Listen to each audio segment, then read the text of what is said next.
ಮುಖ್ಯಮಂತ್ರಿ ಸಿದ್ದರಾಮಯ್ಯ ವಿರುದ್ಧವಾಗಿ ಕೇಳೋಕೆ ಸಿಕ್ಕ ಮೂಡಾ ಸೈಟ್ಗಳನ್ನು ಅಕ್ರಮವಾಗಿ ಪಡೆದ ಆರೋಪ. ಈ ಪ್ರಕರಣಕ್ಕೆ ಸಂಬಂಧಪಟ್ಟಂತೆ ರಿಪಬ್ಲಿಕ್ ಕನ್ನಡ ನಿರಂತರವಾದ ವರದಿಯನ್ನ ಪ್ರಸಾರ ಮಾಡಿದೆ. 1000ಕ್ಕೂ ಅಧಿಕ ಪುಟಗಳ ಸಾಕ್ಷಿಯ ಸಮೇತ ವರದಿಯನ್ನ ಬಿತ್ತರ ಮಾಡಿತ್ತು. ಇದೀಗ ತನಿಖೆಯನ್ನ ಕೈಗೆತ್ತಿಕೊಂಡಿರುವ ತನಿಖಾ ಸಂಸ್ಥೆಗಳಿಗೂ ಕೂಡ ಭ್ರಷ್ಟಾಚಾರ ನಡೆದಿರೋದಕ್ಕೆ ಸಾಕ್ಷ್ಯ ಸಿಕ್ಕಂತೆ ಕಂಡು ಬರ್ತಾ ಇದೆ. ಮೂಡಾ ಕೇಸ್ ಬಗ್ಗೆ ರಿಪಬ್ಲಿಕ್ ಕನ್ನಡ ಪ್ರಸಾರ ಮಾಡಿದ ಸುದ್ದಿಗೆ ಇದು ಬಿಗ್ ಇಂಪ್ಯಾಕ್ಟ್.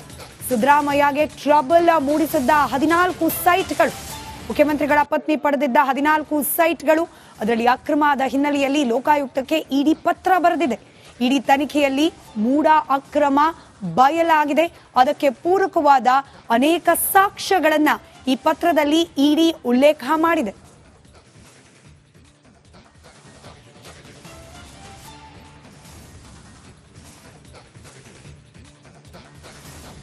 ಮೂಡಾದಿಂದ 14 ನಿವೇಶನ ಹಂಚಿಕೆ ಅವ್ಯವಹಾರ ಆರೋಪದಲ್ಲಿ ಮುಖ್ಯಮಂತ್ರಿ ಸಿದ್ದರಾಮಯ್ಯ ಸಂಕಷ್ಟದಲ್ಲಿ ಸಿಲುಕಿದ್ದಾರೆ. ಸೈಟ್ ಹಂಚಿಕೆಯಲ್ಲಿ ಹಲವು ಅಕ್ರಮಗಳು ನಡೆದಿರುವ ಬಗ್ಗೆ ಪುರಾವೆಗಳು ಸಿಕ್ಕಿವೆ ಅಂತ ಇಡಿ ತಿಳಿಸಿದೆಯಂತೆ. ಹಾಗಿದ್ರೆ ಲೋಕಾಯುಕ್ತಕ್ಕೆ ಇಡಿ ಅಧಿಕಾರಿಗಳು ಬರೆದ ಪತ್ರದಲ್ಲಿ ಏನಿದೆ, ಅದರ ಡೀಟೇಲ್ಸ್ ನಿಮ್ಮ ಮುಂದೆ.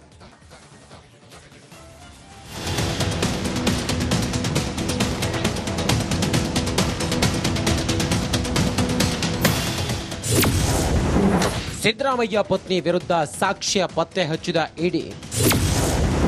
ಮೂಡಾ ತನಿಖೆ ನಡೆಸುತ್ತಿದ್ದ ಇಡಿಯಿಂದ ಲೋಕಾಗೆ ಪತ್ರ. ಮೂಡಾ ನಿವೇಶನ ಹಂಚಿಕೆ ಪ್ರಕರಣಕ್ಕೆ ಸಂಬಂಧಿಸಿದಂತೆ ಮುಖ್ಯಮಂತ್ರಿ ಸಿದ್ದರಾಮಯ್ಯಗೆ ಮತ್ತಷ್ಟು ಸಂಕಷ್ಟ ಎದುರಾಗಿದೆ. ಮೂಡಾದಿಂದ 14 ನಿವೇಶನಗಳನ್ನು ಮುಖ್ಯಮಂತ್ರಿ ಸಿದ್ದರಾಮಯ್ಯ ಪತ್ನಿ ಬಿಎಂ ಪಾರ್ವತಿಗೆ ಹಸ್ತಾಂತರಿಸಿರುವ ಪ್ರಕರಣದಲ್ಲಿ ಹಲವು ಅಕ್ರಮಗಳು ನಡೆದಿರುವ ಬಗ್ಗೆ ಪುರಾವೆಗಳು ಸಿಕ್ಕಿವೆ ಎಂದು ಲೋಕಾಯುಕ್ತ ಎಡಿಜಿಪಿಗೆ ಇಡಿ ಪತ್ರದಲ್ಲಿ ತಿಳಿಸಿದೆ.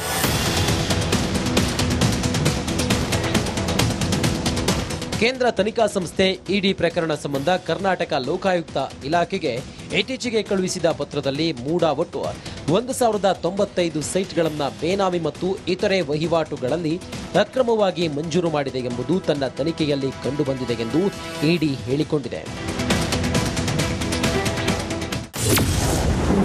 ಇಡಿ ಪತ್ರದಲ್ಲಿ ಏನಿದೆ? ಮೂಡಾದಿಂದ ಬೇನಾಮಿ ಮತ್ತು ಇತರ ವಹಿವಾಟುಗಳಲ್ಲಿ ಅಕ್ರಮ ಮಂಜೂರಾಗಿರುವ ಬಗ್ಗೆ ಇಡಿಗೆ ದಾಖಲೆ ಸಿಕ್ಕಿದೆ. 700 ಕೋಟಿಗಿಂತ ಹೆಚ್ಚು ಮಾರುಕಟ್ಟೆ ಮೌಲ್ಯದ ಒಟ್ಟು 1095 ಸೈಟ್ ಕಾನೂನುಬಾಹಿರ ಹಂಚಿಕೆಯಾಗಿದೆ. 1095 ಸೈಟ್ ಮಂಜೂರಾಗಿದ್ದು ಇಡಿ ತನಿಖೆಯಿಂದ ಬಯಲಾಗಿದೆ ಅಂತ ಲೋಕಾಯುಕ್ತಕ್ಕೆ ಬರೆದ ಪತ್ರದಲ್ಲಿ ಉಲ್ಲೇಖ ಮಾಡಲಾಗಿದೆ. ಅಲ್ಲದೆ ಮೂಡಾದಿಂದ ಭೂ ಪರಿವರ್ತನೆಯಲ್ಲಿ ಕಾನೂನುಬದ್ಧ ಮಾರ್ಗಸೂಚಿ ಉಲ್ಲಂಘನೆಯಾಗಿದೆ. ಜೊತೆಗೆ ಕಚೇರಿಯ ಕಾರ್ಯವಿಧಾನಗಳ ಉಲ್ಲಂಘನೆಯಾಗಿದೆ ಹಾಗೂ ಪ್ರಭಾವ ಬಳಕೆ ಹಾಗೂ ಸಹಿಗಳ ಫೋರ್ಜರಿ ಬಗ್ಗೆ ಸಾಕ್ಷ್ಯಾಧಾರಗಳು ಪತ್ತೆಯಾಗಿದೆ.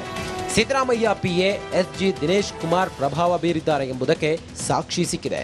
ತನಿಖೆ ವೇಳೆ A3 ಮಲ್ಲಿಕಾರ್ಜುನ ಸ್ವಾಮಿ, A4 ದೇವರಾಜ್ ಇಡಿ ತನಿಖೆಯಲ್ಲಿ ಸುಳ್ಳು ಹೇಳಿರುವ ಅನುಮಾನ ಇದೆ. ವಿವಾದಿತ ಜಮೀನಿನಲ್ಲಿ ಕೃಷಿ ಚಟುವಟಿಕೆ ನಡೆದಿಲ್ಲ ಎಂದು ಇಡಿ ಪತ್ರದಲ್ಲಿ ಉಲ್ಲೇಖಿಸಿದೆ. 2010ರಲ್ಲಿ ಸಿದ್ದರಾಮಯ್ಯ ಪತ್ನಿ ಪಾರ್ವತಿಗೆ ಜಮೀನು ದಾನ ಮಾಡಿದ್ದಾರೆ. ಸಿಎಂ ಭಾಮೈದ ಮಲ್ಲಿಕಾರ್ಜುನ ಸ್ವಾಮಿಯಿಂದ ದಾನ ಪತ್ರದ ಮೂಲಕ ಪರಭಾರೆಯಾಗಿದೆ.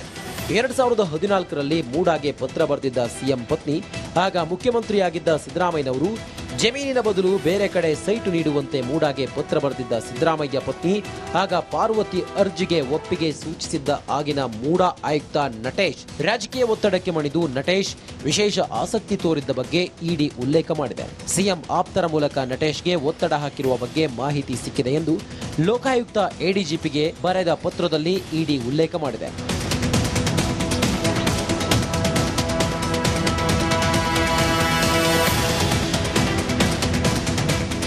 ಒಟ್ಟಾರೆ ಸಿಎಂ ಸಿದ್ದರಾಮಯ್ಯನನ್ನ ಇನ್ವಾಲ್ವ್ಮೆಂಟ್ ತೋರಿಸಿ ಎಂದು ಪದೇ ಪದೇ ಕೇಳುತ್ತಿದ್ದ ಪ್ರಶ್ನೆಗೆ ಇಡಿ ಉತ್ತರ ಹುಡುಕಿದೆಯೇ ಎಂಬ ಉತ್ತರ ಈ ಪತ್ರದ ಮೂಲಕ ಸಿಕ್ಕಿದೆ ಎಂಬ ವಾದ ಚರ್ಚೆಯಾಗುತ್ತಿದೆ.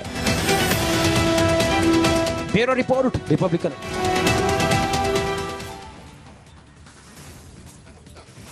ಮೂಡಾ ಅಕ್ರಮ ಅವ್ಯವಹಾರ ಕುರಿತಾಗಿ 2 ಪ್ರತ್ಯೇಕ ತನಿಖಾ ಸಂಸ್ಥೆಗಳು ತನಿಖೆಯನ್ನ ನಡೆಸ್ತಾ ಇದೆ, ಲೋಕಾಯುಕ್ತ ಹಾಗೆ ಇಡಿ. ಆದರೂ ಕೂಡ 2 ಸಂಸ್ಥೆಗಳು ಕೂಡ ಒಂದಕ್ಕೊಂದು ಪೂರಕವಾಗಿ ತನಿಖೆಯನ್ನು ನಡೆಸಬೇಕು ಅನ್ನೋ ಕಾರಣಕ್ಕೆ ಪತ್ರದ ಮೂಲಕ ಇಡಿ ಅಧಿಕಾರಿಗಳು ಒಂದಷ್ಟು ಅಂಶವನ್ನ ಲೋಕಾಯುಕ್ತ ಅಧಿಕಾರಿಗಳಿಗೆ ತಿಳಿಸಿದ್ದಾರೆ. ಆ ಪತ್ರದಲ್ಲಿ ಯಾವೆಲ್ಲ ಅಂಶಗಳು ಬಹಿರಂಗ ಆಗಿದೆ ಅನ್ನೋದನ್ನ ಗಮನಿಸ್ತಾ ಹೋಗೋಣ.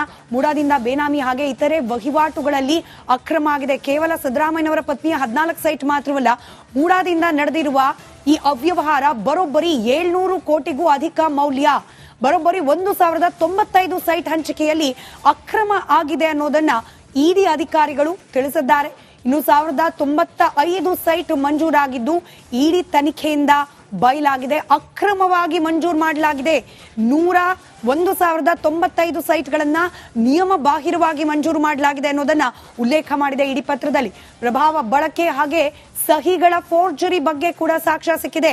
ಇಲ್ಲಿ ಯಾರ ಪ್ರಭಾವ, ಯಾರ ಸಹಿಯನ್ನ ಫೋರ್ಜರಿ ಮಾಡಲಾಯಿತು ಇದ್ರ ಬಗ್ಗೆ ಪ್ರತ್ಯೇಕವಾಗಿ ಉಲ್ಲೇಖ ಆಗದೆ ಹೋದ್ರೂ ಕೂಡ ಆಗಬೇಕಾಗಿದ್ದ ಮಾರ್ಗದಲ್ಲಿ ಆಗಬೇಕಾಗಿದ್ದ ಕ್ರಮದಲ್ಲಿ ಆಗಿಲ್ಲ ಅನ್ನೋದು ಇಲ್ಲಿ ಸ್ಪಷ್ಟವಾಗಿ ಉಲ್ಲೇಖ ಆಗ್ತಾ ಇದೆ. ಸೈಟು ಮಂಜೂರಾತಿ, ಅದರಲ್ಲೂ ಪ್ರಮುಖವಾಗಿ ಸಿದ್ದರಾಮಯ್ಯನವರ ಪಿಎ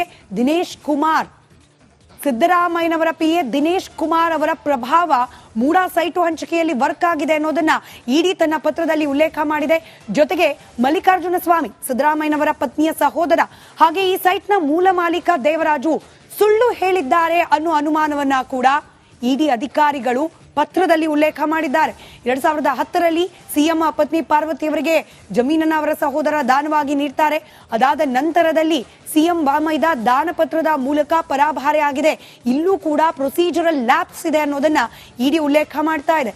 2014ರಲ್ಲಿ ಇದೇ ಜಾಗಕ್ಕೆ ಸಂಬಂಧಪಟ್ಟಂತೆ ಮೂಡಾಗೆ ಮುಖ್ಯಮಂತ್ರಿಗಳ ಪತ್ನಿ ಪತ್ರವನ್ನ ಬರೀತಾರೆ. ಬದಲಿ ನಿವೇಶನವನ್ನ ಕೊಡಿ ಅಂತ ಕೇಳ್ಕೊಂಡು ಜಮೀನಿನ ಬದಲು ಬೇರೆ ಕಡೆ ಸೈಟ್ ಅನ್ನ ನೀಡಲಿಕ್ಕೆ ಪತ್ರವನ್ನ ಬರೆದಿದ್ದಾರೆ.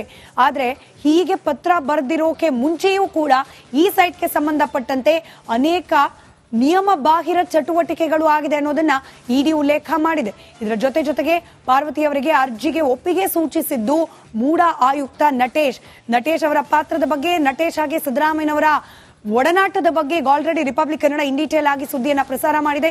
ರಾಜಕೀಯ ಒತ್ತಡಕ್ಕೆ ಮಣಿದು ಆಸಕ್ತಿ ತೋರಿಸಿದ್ರ ನಟೇಶ್ ಅನ್ನೋದ್ರ ಬಗ್ಗೆ ಕೂಡ ಇಡಿ ಬರೆದಿರುವ ಪತ್ರದಲ್ಲಿ ಉಲ್ಲೇಖ ಮಾಡಲಾಗಿದೆ. ಸಿಎಂ ಆಪ್ತರ ಮೂಲಕ ನಟೇಶ್ಗೆ ಒತ್ತಡ ಹಾಕಿರೋದು ಪತ್ತೆಯಾಗಿದೆ.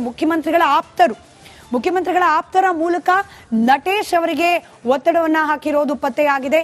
ಹೀಗೆ ಅನೇಕ ಅವ್ಯವಹಾರಗಳು ಅಥವಾ ನಿಯಮ ಬಾಹಿರವಾದ ವಿಚಾರಗಳು ಈ ಸೈಟು ಹಂಚಿಕೆ ವಿಚಾರದಲ್ಲಾಗಿದೆ ಅನ್ನೋದನ್ನ ಇಡಿ ತನ್ನ ಪತ್ರದಲ್ಲಿ ಉಲ್ಲೇಖ ಮಾಡಿದೆ. ಕೇವಲ ಇಷ್ಟು ಮಾತ್ರ ಅಲ್ಲ, ಮೂಡಾದ ಅವ್ಯವಹಾರದ ಸಂಘರ್ಷದ ಬಾಲ ದಿನಕ್ಕೂ ಕೂಡ ಬೆಳೆಯುತ್ತಲೇ ಇದೆ. ಒಂದಾದ ಮೇಲೊಂದರಂತೆ ಅಕ್ರಮದ ಜಾಡು ಪತ್ತೆಯಾಗ್ತಾ ಇದ್ದು ಇದೀಗ ಅಕ್ರಮವಾಗಿ 48 ಸೈಟ್ಗಳು ನೋಂದಣಿ ಆಗಿರುವ ಬಗ್ಗೆ ಕೂಡ ಒಂದಷ್ಟು ಮಾಹಿತಿಗಳು ಲಭ್ಯವಾಗ್ತಾ ಇದೆ. ಇದರ ಡೀಟೇಲ್ಸ್ ನಿಮ್ಮ ಮುಂದೆ.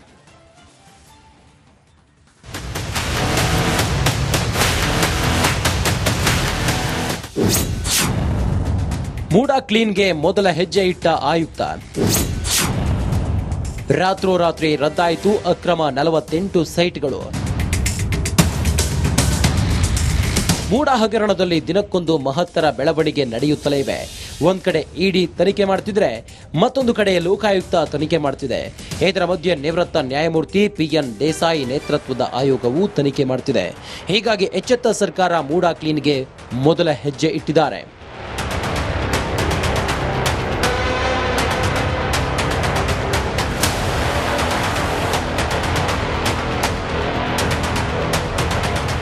ಮೂಡಾದ ಭೂ ಪರಿವರ್ತನೆಯಲ್ಲಿ ಕಾನೂನುಬದ್ಧ ಮಾರ್ಗಸೂಚಿ ಉಲ್ಲಂಘನೆಯಾಗಿದ್ದ ಸೈಟ್ಗಳಿಗೆ ಬ್ರೇಕ್ ಬಿದ್ದಿದೆ. ಎಲ್ಲ ಕಾನೂನು ಗಾಳಿಗೆ ತೂರಿ 48 ಜನರಿಗೆ ಕೋಟ್ಯಾಂತರ ಬೆಲೆ ಬಾಳುವ ನಿವೇಶನಗಳನ್ನು 5-6 ಲಕ್ಷಕ್ಕೆ ಹಿಂದಿನ ಮೂಡಾ ಆಯುಕ್ತ ದಿನೇಶ್ ಕುಮಾರ್ ಹಂಚಿದ್ರು.